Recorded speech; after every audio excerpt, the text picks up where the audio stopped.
好啦，2019年 DSE Paper 2嘅第28條啦，咁就同概率有關嘅。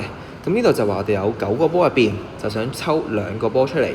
咁我哋想要呢2個波係連續整數。咁連續整數意思，譬如話係1、2啦、2、3，咁就叫做連續嘅整數啦。咁喺講呢條之前咧，可以講一講其實咩叫 C， 咩叫 P 啦。咁 C 嘅意思就係代表係組合啦，即係代表個次序係唔重要嘅。咁我寫低啦，次序不重要，次序係不重要嘅。咁係咩意思啊？譬如我第一次抽中1，第二次抽中2，同埋我第一次抽中2，而第二次抽中1咧，其實係一樣嘅意思，因為我哋嘅排列，我哋嘅次序係唔緊要啦。而 P 咧係一個排列嘅時候，即係代表個次序係重要嘅，次序係重要嘅啦。咁咧即係代表第一次抽1，第二次抽2，同埋第二次抽1，第二次抽2咧係唔同意思嘅，兩樣係分開嘅 case 嚟嘅。而喺 C 嚟講咧，第一次抽1，第二次抽2，第一次抽2，第二次抽1咧，其實係一樣嘅。呢個就係叫組合啦。咁睇翻呢度啦，我哋隨機抽2個出嚟，其實佢冇話一定需要係有個次序噶嘛。咁所以用翻 C 就得噶啦。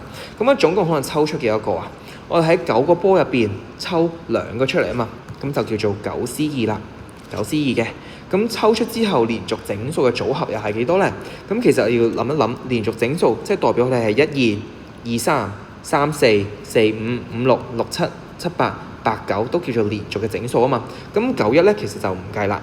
而我哋其中1、2同埋2、1係一樣噶嘛。咁所以有幾多種連續整數嘅組合啦？就係1、2、3、4、5、6、7，有8組啦。咁根據我哋概率嘅公式咧，咁其實就可以用翻我想要嘅組合嘅數目，除翻總共組合數目啦。咁就係8除翻9C2啦。咁 C 係點樣撳啊？呢個 C 字咧，呢個 C 字其實可以撳個Shift 除好嘅，你可以撳翻 Shift 除好啦。咁所以我哋就會撳到8/9C2啦。咁9C2就係36。咁我哋約減埋啦，就會得到2/9嘅。咁2/9咧，亦即係答案嘅 C 啦。